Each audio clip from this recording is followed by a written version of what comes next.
Hello everyone and welcome to my channel.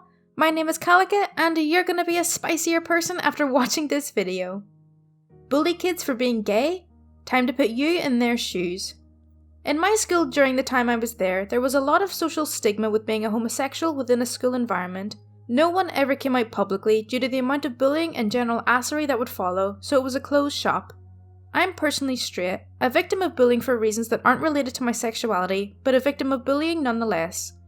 I knew I wasn't able to really stop this on my own, so I just moved on and tried to make their lives better through things like programming clubs. I'm well versed in my knowledge of programming languages.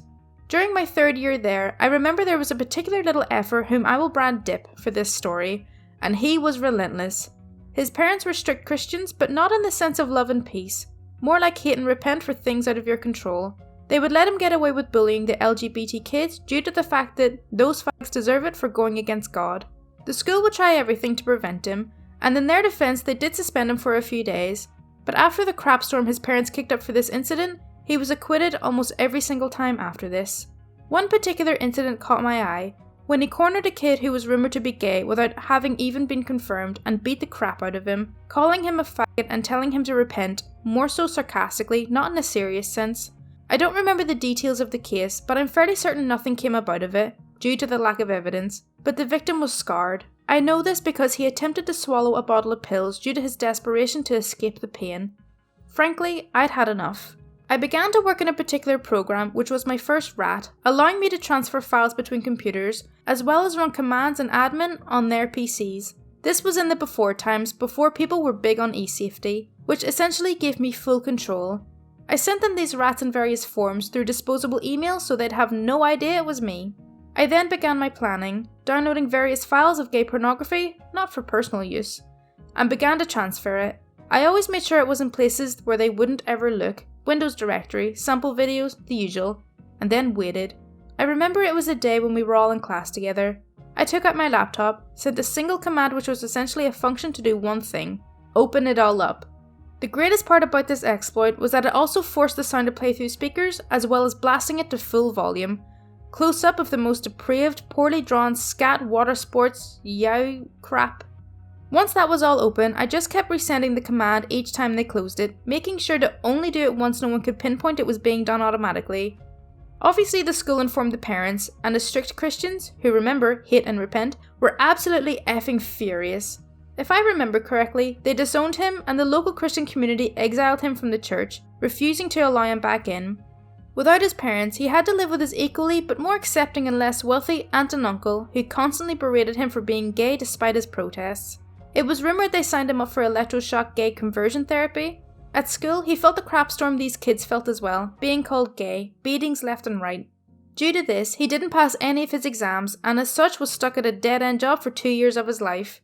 Due to the events in his life up until that point, he took up alcohol as a suppressant for the pain, and as such was swiftly fired from his job for his ethanol-induced escapades. I'm not very sure where he is now, but I know that wherever he goes, he won't bully anyone ever again, and that is the branding I was looking for. Won't pay me for my work? I will ruin your business from the inside. My story was taken down from ProRevenge, so I decided to put it here. For some context, this all happened to me just over a year ago. After telling this story to multiple people, some of my close friends told me that it would be appreciated here. English is my third language. Very sorry if there are any grammatical errors. I apologise in advance for the long read. TLDR at the end. To begin, I moved to the US from Germany about 5 years ago. My father found a steady job as an insurance salesman, and my mother was a housewife for the first couple of years living in the United States. At this time, I was only 12 years old and attempting to find friends in my 6th grade class. After about 3 years of living in a calm suburban town, my mother had become more increasingly bored as a stay-at-home mum and decided to start looking for a job. Eventually, she found a job translating for a new small options company based in a big city near my suburb. Her boss and CEO was probably the most narcissistic, arrogant D I have ever met, so we will call him DB for douchebag. In addition to translating conversations, emails and documents from foreign clients, she was also in charge of building the company's new website and managing all the docs and programs they had made. About a year later, after I had turned 16, I was looking for a job, and I eventually started working for my mum's boss and his company because they were looking for employees and I was looking for employment. When I started there, I was put in charge of the website management because I knew a lot more about technology and computer stuff than my mother did. Before I continue any further, I would like to explain a little more about DB's company. So basically what his company does is create resources and tutorials for people who are learning about trading options or stocks, and their lessons weren't cheap. Clients varied in wealth. We had some very rich and others looking for deals on a budget. This is important to the story. Anyway, I wasn't paid an hourly salary for my job with DB's company. I was paid a predetermined amount per task that I completed. It worked pretty well at first. DB would assign me a task to complete and we would agree on a price for my time. Most of the tasks were tedious busy work no one in the office wanted to do. DB and I had only met in person a few times and we mostly talked through emails. As with school, most of my work with the company was done on my computer at home. For a few months everything went smoothly and I made a decent amount of money for a kid my age. I didn't mind doing the work as it was simple, just tedious, and I could watch YouTube while working at home, which was a win-win for me. Eventually there came a time when I was paid a little less than what we agreed on. However, I noticed, but didn't really care as I was still making a lot of money. I thought it was just a mistake on his end, but I was wrong. After completing more tasks, he started paying me less and less than what we had previously agreed on. When I eventually confronted him about it, he argued with me and said that he had paid me the amount we had agreed on, which I knew was a complete lie. There even was a time where he didn't pay me at all. I was so sick of his crap. He kept making excuses about how I'm just a kid and I don't need to pay taxes or anything, and he just went on and on. At this point, the only reason I still worked for this a-hole was solely to get revenge. About a month later, I get a very important email from DB explaining that a new client just made a very expensive order and bought a copy of almost every course, document and lesson that DB had for sale. My task was to revise all the documents in his order and create a folder to locate copies of all the resources. Like I said, it was easy work, but time consuming and everyone else had something more important to do. I told DB that I would start immediately and I would have the folder ready by the end of the week. However, this was a lot of work and I wasn't sure if DB was even going to pay me, so I didn't do anything.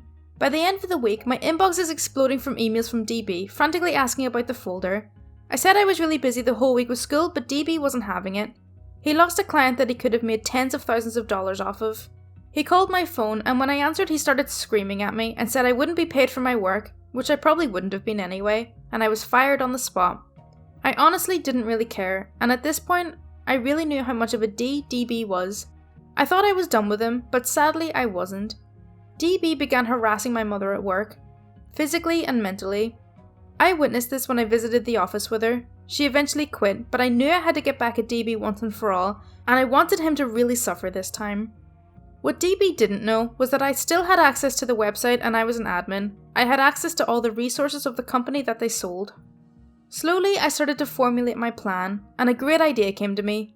Disclaimer, I'm not sure if what I did here is illegal, but I know that DB deserved this. When clients approached our website, they filled out their email address or phone number.